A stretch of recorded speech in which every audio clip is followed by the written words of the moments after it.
Comienza la recta final de la carrera por la presidencia. Los dos candidatos punteros en encuestas, Iván Cepeda y Abelardo de la Espriella, presentaron sus fórmulas vicepresidenciales. La senadora Aida Quilcue y el exministro de Hacienda José Manuel Restrepo, respectivamente. Dos apuestas muy diferentes pero muy representativas de su visión política. Pero el detonante de esta movida fue la aparición de Juan Daniel Oviedo, el fenómeno político que se reveló el pasado domingo y que aún no ha aceptado ser el vice de Paloma Valencia. ¿Qué papel jugarán los vices en esta carrera que se resolverá en mayo? Hoy es miércoles 11 de marzo. Mi nombre es Carlos Solano y este es el café de hoy del Tiempo. El Tiempo es un medio aliado de The Trust Project.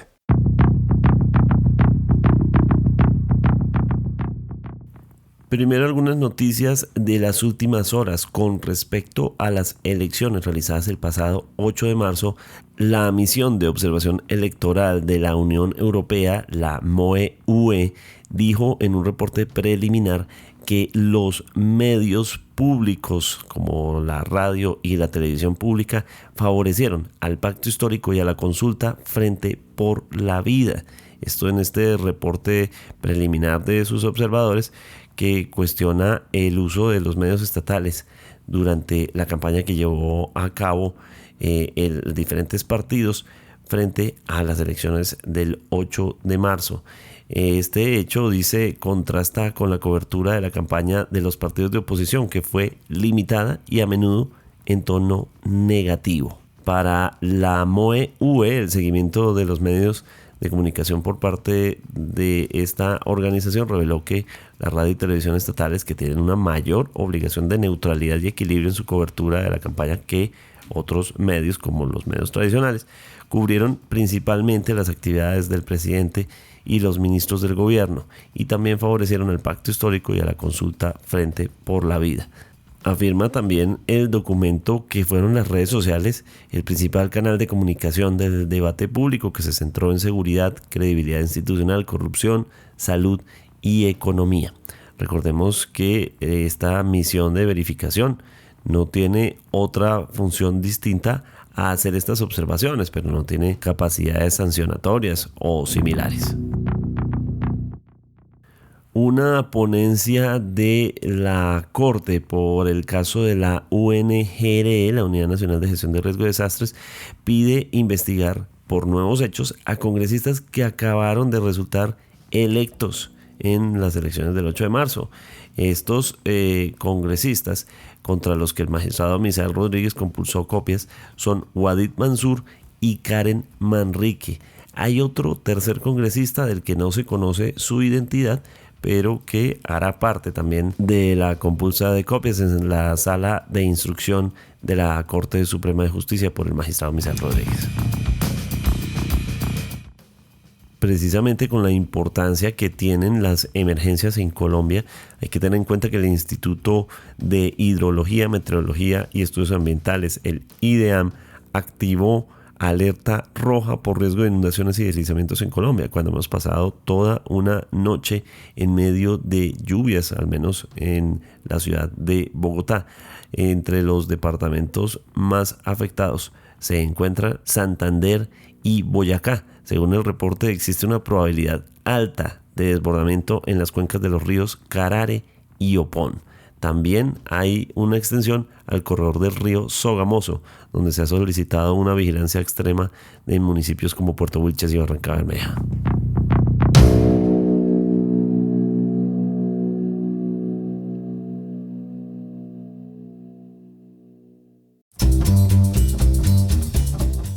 Las recientes elecciones y las consultas de los precandidatos que llevaron a los ganadores que conocimos el domingo ha impulsado una nueva conversación, o más que nueva conversación, una que se veía venir, pero que se adelantó, y es quiénes van a ser las fórmulas vicepresidenciales. Y ya empezaron algunos de los anuncios.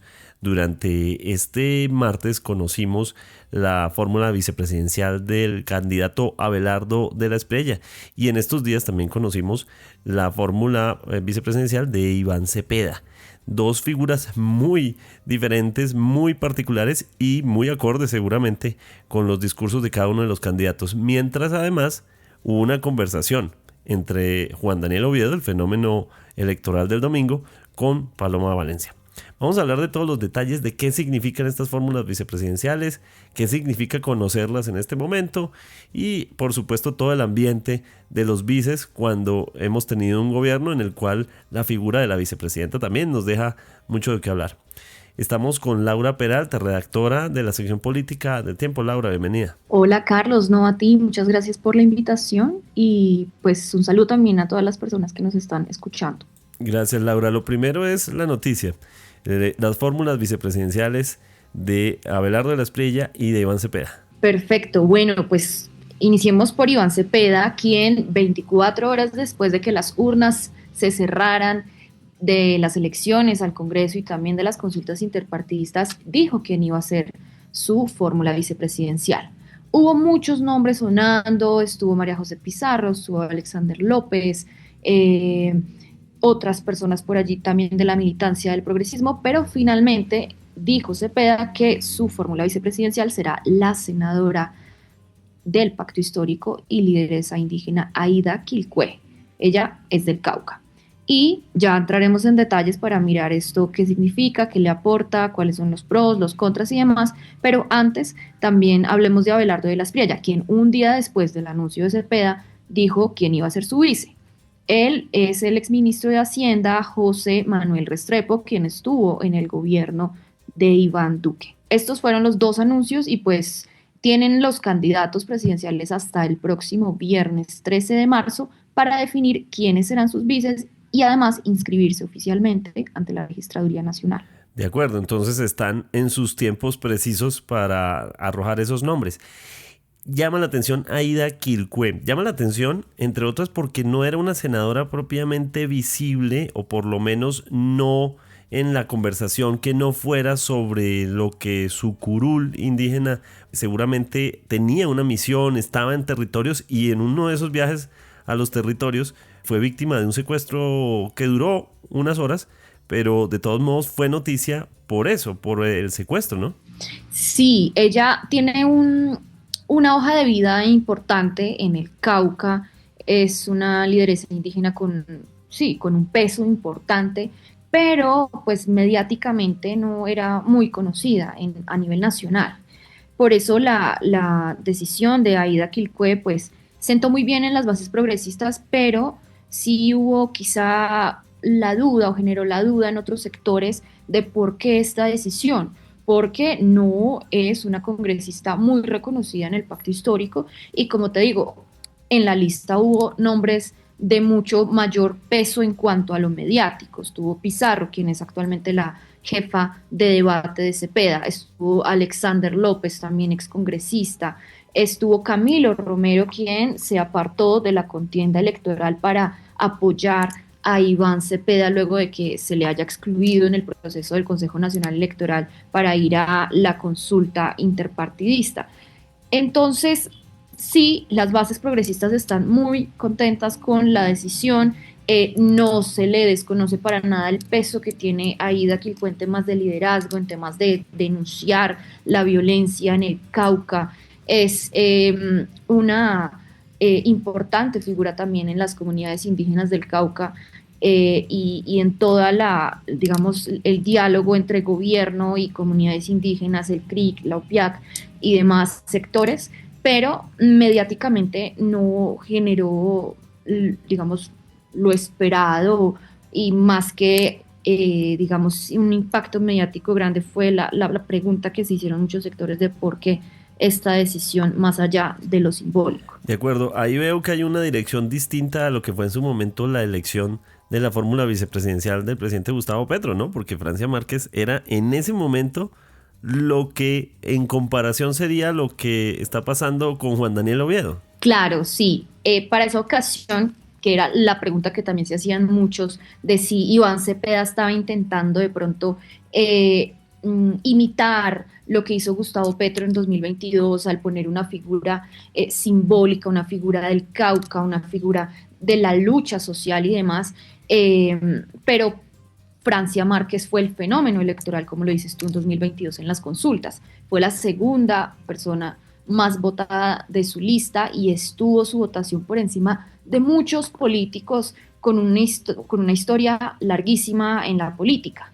Pero en este caso, pues Aida Quilcue no se midió, no sabemos realmente cuántos votos puede darle al pacto histórico, pero lo que dicen personas del pacto histórico y nada más María José Pizarro, con quien hoy hablamos, e invitamos a que vean ustedes también la entrevista de Pizarro, lo que ella decía es que no fue pensado en términos de matemáticos, de cuántos votos puede darle Aida Quilcue a Iván Cepeda, sino en términos más simbólicos y de darle al progresismo esta figura de la fórmula vicepresidencial, que también esa era la duda, si Iván Cepeda debía o no abrirse a otros sectores a través de la fórmula vicepresidencial.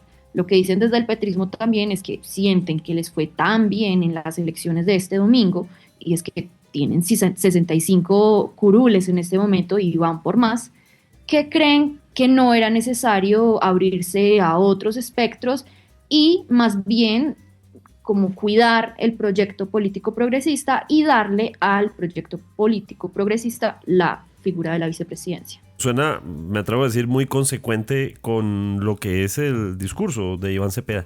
Y ahora hablemos de la fórmula de Abelardo de la Espriella, quien, debo decir, el exministro Restrepo ha sido fuente para este podcast en varias ocasiones, por lo que alguien podría interpretar que hay cierta clase de favoritismo desde este programa, pero no, pues vamos a abordarlo, por supuesto, desde la óptica de lo que significa el exministro Restrepo en este punto para Abelardo de la Espriella. Sí, antes de entrar hablar de José Manuel, se me quedó algo pendiente de la figura de Aida Quilcue, que es del Cauca, ¿no? Ella es del Cauca, y ¿quién más es del Cauca? Paloma Valencia es del Cauca.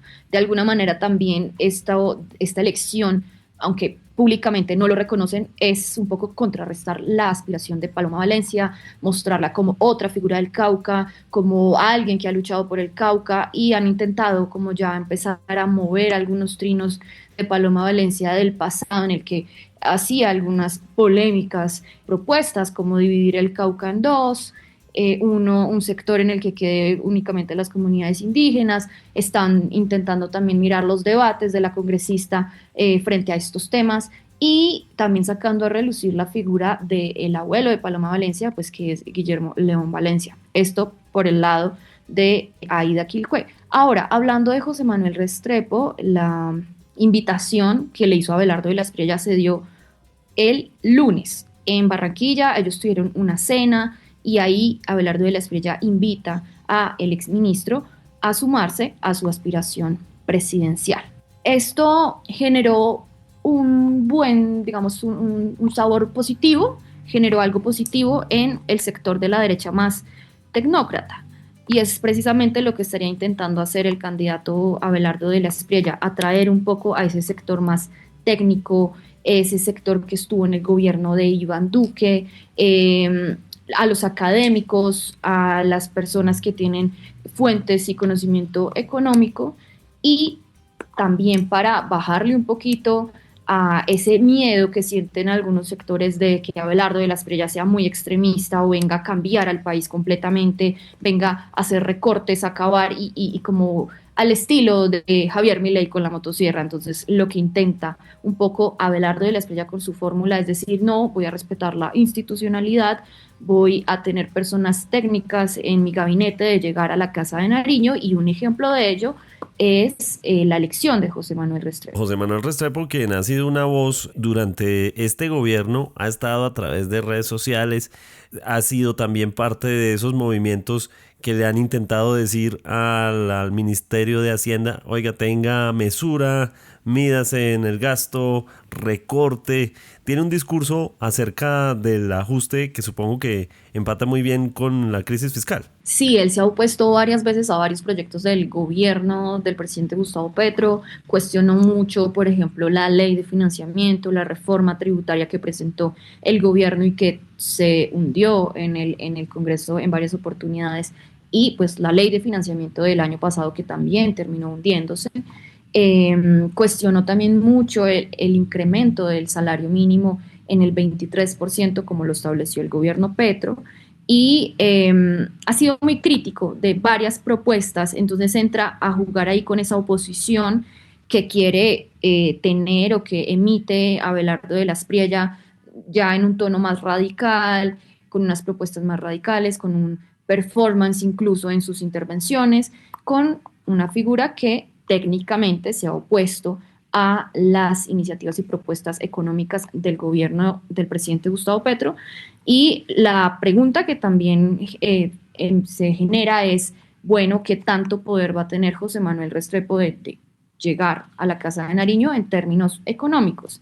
Y si es o no una pérdida valiosa para la campaña de Abelardo de la Espriella, ponerlo a él de vicepresidente, ¿no? Es una figura que tiene muchas dudas, o también que no tiene una chequera para gestionar, para ejecutar, y que a veces termina siendo, dicen muchos, una figura decorativa, la de ser vicepresidente en Colombia. De todos modos, no le, digamos, reitera al discurso del progresismo la figura de José Manuel Restrepo, un exministro de Hacienda, en un momento en el que precisamente ese progresismo acusaba al gobierno Duque cuando buscó reformas tributarias.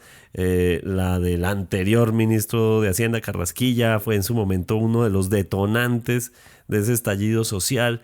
¿No le ayuda también en cierta forma a la izquierda a reiterar su discurso?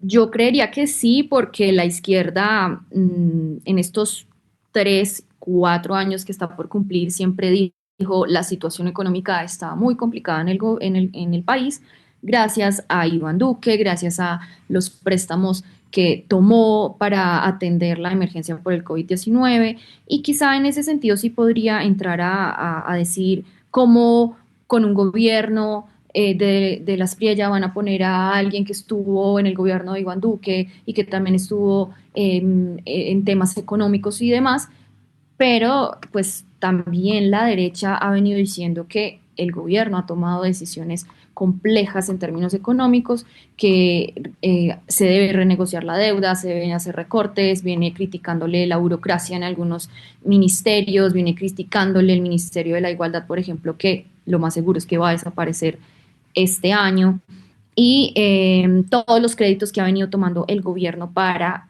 poder, digamos, cumplir el programa. Y lo que dicen los expertos es que el próximo presidente o presidenta pues la va a tener muy complicada en términos económicos y de déficit fiscal. De acuerdo, entra con un escenario muy complicado. O sea, el presidente que sea va a entrar con el escenario de intentar reconstruir gran parte de ese esfuerzo de tener la economía en buenos números. Pero entonces todo esto se desata porque Juan Daniel Oviedo también está en esas conversaciones. Es decir, Paloma Valencia y Juan Daniel Oviedo. Todavía no se conoce, ¿no? Todavía no se confirma. Todavía no se confirma, pero parece que no les fue muy bien, o eso es lo que al menos dicen fuentes muy cercanas a sus campañas. Juan Daniel Oviedo fue la sorpresa electoral del domingo, de las consultas específicamente. Él no era puntero en las encuestas, y aún así en una semana logró mediatizar su nombre también, digámoslo, no sé si gracias o debido más bien a lo que dijo Abelardo de la Espriella en una entrevista que tuvo, también a varias apariciones que tuvo Juan Daniel Oviedo, a varios choques que empezó a tener con varios integrantes de la Gran Consulta, y a los aciertos que empezó a reconocerle al gobierno del presidente Gustavo Petro, que según las encuestas también tiene una favorabilidad de 50%. Es decir, la supo jugar y supo mediatizar su nombre en poco tiempo y ser la sorpresa electoral de la jornada de este domingo. Obtuvo 1.2 millones de votos, fue el segundo candidato más votado, superando a los otros dos ganadores de las consultas, Claudia López, quien sacó casi 600.000 votos, y a Roy Barreras, quien sacó, sin mucho, 300.000 votos. Inmediatamente con esta sorpresa y con este número, pues empezó a sonar su nombre y a vinculárselo con la posibilidad de ser el vicepresidente o la fórmula vicepresidencial de Paloma Valencia, quien logró 3.2 millones de votos. Ellos en el evento en el que se recibieron los resultados se abrazaron, sonó mucha gente digamos, los militantes del Centro Democrático empezaron a corear vicepresidente y a darle aire a esta idea. Pero hubo reunión y al parecer no les fue muy bien porque Oviedo puso unas condiciones muy complejas para Paloma Valencia y para el Centro Democrático, como apoyar la implementación del acuerdo de paz firmado en 2016 con las FARC, algo a lo que Paloma Valencia se ha opuesto completamente y que el expresidente Uribe también se ha opuesto completamente y ha mantenido unas peleas muy intensas con Juan Manuel Santos por esto. También Oviedo habría pedido que se respalde a la JEP, que se reconozca que en Palestina hay un genocidio, e incluso lo que dicen es que pidió también que la figura de Uribe no sea el centro de la campaña de Paloma Valencia. Entonces, estas peticiones, pues por supuesto, generaron malestar en Paloma Valencia, es lo que cuentan, y ya luego fue abordada por varios medios y ella en esta intervención dijo como no voy a cambiar, tengo que ser coherente y no voy a cambiar de acuerdo a lo que esté de moda. Ya lo que dicen desde la campaña de Oviedo es que Oviedo está casi que encerrado en una habitación mirando los resultados del domingo, mirando con datos. Él pues tiene un manejo de datos bueno al haber estado en el DANE, y lo que dicen es que está revisando de detalle a detalle, mirando dónde sacó sus votos, mirando en qué municipios tuvo una votación fuerte para determinar si esa votación allí es más afín a la derecha o más afín a la izquierda para tomar una decisión. Entre otras cosas porque hay algo que quiere Oviedo con muchas ganas y es la alcaldía de Bogotá. Es decir, esa votación que obtuvo Oviedo, creo que no hay alguien que no se le haya pasado por la cabeza pensar, bueno, con semejante votación seguramente lo que le espera es la alcaldía. Pero pregunto, Laura, ¿no está rompiendo en cierta forma Oviedo el acuerdo? Es decir, quienes entraron a jugar en esa consulta sabían a qué se atenían. En este punto, siendo él un fenómeno electoral, ¿no está rompiendo los acuerdos a lo que se dispuso cuando se prestó para ello? Pues lo que él dice es que no va a buscar ser fórmula vicepresidencial con ninguna otra candidatura y que tampoco se va a ir a apoyar a otro aspirante, que él está muy firme con seguir con Paloma Valencia. Lo que no sabe es si quiere ser la fórmula de Paloma Valencia. Entre otras cosas porque no quiere, dice él, defraudar a su electorado, no sabe tampoco muy bien quién es su electorado, no sabe esos votos si son más afines a la derecha, más afines a la izquierda, porque él en esta campaña jugó un papel muy de aplaudir lo de la derecha, aplaudir lo de la izquierda y criticar también lo de ambos sectores. Entonces no tiene muy claro cómo ese voto a qué corresponde, a qué ideología, y su miedo es perder lo que ganó en las últimas semanas y ya de pronto que le cueste más trabajo aspirar nuevamente a otro cargo por ser incoherente de alguna manera. Entonces eso es lo que él está haciendo, pero lo que él dice es que está firme con Paloma Valencia, solo que no sabe si quiere la fórmula. Y finalmente, Laura, los vices de los otros candidatos, ¿sabemos algo de Roy Barreras? ¿Sabemos algo de Claudia López? Bueno, no, todavía no se sabe mucho de ellos. Claudia López, por ejemplo, estuvo de cumpleaños esta misma semana. Entonces, lo que dicen desde su equipo es que estuvo muy concentrada en celebrar su cumpleaños, recibir los resultados, mirar qué pasó también con la candidatura de su esposa Angélica Lozano, quien se quemó en las urnas, y está mirando varias opciones. Estuvo reunida con Leonardo Huerta, que fue su compañero de la consulta, y ambos están mirando qué opciones podrían tener para inscribirse ante la registraduría y ver quién va a ser la fórmula vicepresidencial de Claudia López. Frente a Roy Barreras, pues Roy está recuperándose de esta votación tan baja que tuvo en las urnas. Él decía que iba a tener más de 1.5 millones de votos para superar los que tuvo Iván Cepeda en la consulta de octubre del año pasado y que iba a negociar inmediatamente con él para que alguno de los dos adhiriera al otro. Esto, según el pacto histórico, no ha pasado y pues Roy está mirando por qué tuvo esta votación tan baja a pesar de que ganó la consulta y mirando opciones de fórmulas vicepresidenciales. Él le ha ofrecido este puesto a ya varias personas, mujeres todas. Le ofreció este puesto, por ejemplo, a la periodista María Jimena Duzán, quien dijo no, muchas gracias. También a Patricia Lara. También se le ofreció a la senadora Gloria Flores, quien es la directora de la Colombia Humana, que ahora ya no existe porque se fusionó. Y también a la suegra del ministro del Interior, Armando Benedetti. Hablamos de Adelina Cobo. Y ahora también se lo ofreció a Carolina Sanín. Esas son más o menos las opciones del momento con Roy. Con Sergio Sergio Fajardo se va a inscribir este viernes en la registraduría y dice que tiene 3 opciones en la mente: 2 hombres, una mujer, pero lo ha mantenido todo muy en secreto.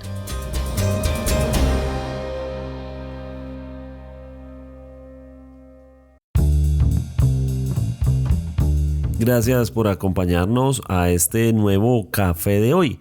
Suscríbase en todas las plataformas de podcast y en el canal de YouTube de El Tiempo. Nos encuentran también en Instagram y en X como @podcasteltiempo. Además, si quieres recibir a través de WhatsApp la notificación de cada nuevo episodio, siga el enlace que se encuentra en la descripción o envíenos un mensaje con la palabra suscripción al teléfono 320-300-5327 y haga parte de la comunidad de El Café de Hoy. Mi nombre es Carlos Solano. Podcast El Tiempo.